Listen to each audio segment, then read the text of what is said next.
తెలంగాణ రాష్ట్ర ప్రభుత్వం 25-26 సంవత్సరానికి గాను ప్రవేశపెట్టిన బడ్జెట్ 3,04,965 కోట్ల రూపాయలతో గత సంవత్సరంతో పోలిస్తే 30,000 కోట్లు మాత్రమే సుమారుగా అందాజగా ఎక్కువ బడ్జెట్ని ప్రవేశపెట్టింది.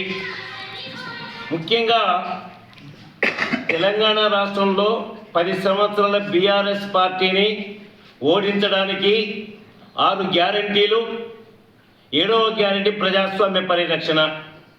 ఈ 6 గ్యారంటీల పథకాన్ని అమలు చేయడానికి, అందులో ముఖ్యంగా వ్యవసాయ రంగానికి, విద్యా వైద్యానికి కేటాయింపులు మనం ఒకసారి పరిశీలిస్తే ఎక్కడ వేసిన గొంగడి అంటే అక్కడే ఉన్నట్లుగా చందంగా ఉంది.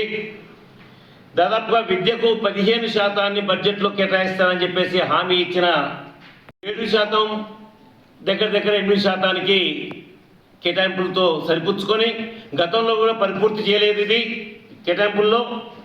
అట్లాగే వ్యవసాయ కార్మికులకు ఇచ్చిన హామీని నిలబెట్టుకోవడానికి అనేక కండిషన్స్, షరతుల్ని విధించి ఇవాళ కూడా ఏదైతే గత సంవత్సరం కానీ ఈ కేటాయింపుల్లో కానీ వ్యవసాయ రంగానికి, వ్యవసాయ కార్మికులందరికీ కూడా సంవత్సరానికి 12,000 రూపాయల ఏదైతే పెన్షన్ ఇస్తామని చెప్పేసి లేదా ఆర్థిక సౌకర్యాన్ని కల్పిస్తామని చెప్పిన హామీ గత సంవత్సరం పరిపూర్తి కాలేదు.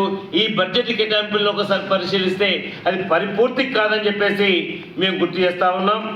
అట్లాగే ఈరోజు ఏదైతే వ్యవసాయ రంగానికి పెద్దపీట వేస్తానని చెప్పిన వీళ్ళు ఏదైతే వరంగల్ డిక్లరేషన్ ప్రకారంగా అన్ని పంటలకు 500 రూపాయల ఒక మాట, పసుపుకు 12,000 రూపాయలు ధర కన్నా తక్కువ వస్తే 10,000 వస్తే 2,000 రూపాయలు బోనస్ ఇస్తాం, 9,000 ధర పలికితే 3,000 రూపాయలు బోనస్ ఇస్తాం అని ఇచ్చిన హామీ నేటికి నోచుకోలేదు.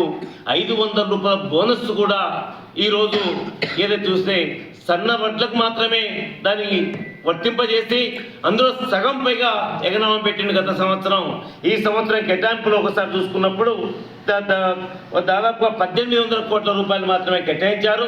ఈ 18 కోట్ల రూపాయలు అన్ని పంటలకు వర్తింపజేస్తే ఇది సరిపోదనే విషయాన్ని కూడా నేను ఇచ్చేస్తా ఉన్నాను. ఈ కేటాయింపుల్లో కూడా ఇదే ఉంది అని చెప్పేసి గుర్తు చేస్తూ, అట్లాగే డబుల్ బెడ్రూమ్లు కానీ, కార్మికులకు ఇవ్వాల్సిన పెన్షన్స్ కానీ, వికలాంగులకు ఏదైతే హామీ ఇచ్చినట్టుగా 6,000 రూపాయల పెన్షన్ కానీ, ఈ పెన్షన్లు అన్నింటినీ ఒకసారి మనం పరిశీలిస్తే ఈ పెన్షన్ల పథకాలు కూడా అమలుకు నోచుకోవని చెప్పేసి కూడా గుర్తు చేస్తాం.